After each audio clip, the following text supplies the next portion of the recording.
हाबायाव थांगासिनो लोगोफोरजों हाबायाव थाङो ओमफ्राय जों हाबायाव थांनानै नोंथांमोनखौ खोन्थिहैनोसै नोंथांमोना गामिनिफ्रा सिगां थांजोब्बाय मालाय जाहानो बयनिख्रुइ लास्टाव बिखुनजो फिसाला इज्रो खिन्थिगोन देहाय गथायबो देहाय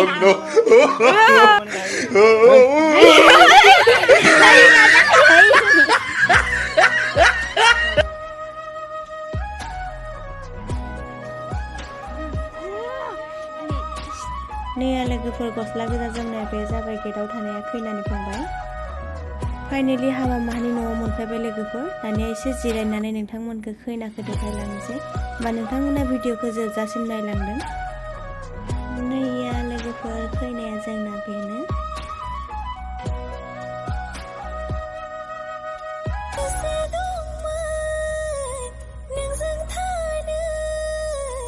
गिसेब्लाबो हानाय नंला आद्रि थाबाय अनलायनाया गाज्रि सिमां बायदि बायफ्लेलांबाय आं नोंनि जायाब्ला रावनिबो नङा आं नोंनि नङाब्ला फाइनेलि लोगोफोरा खामखौ जों जाखांबाय होमबा भिडिअखौ एसेयावनो फोजोबथ'बाय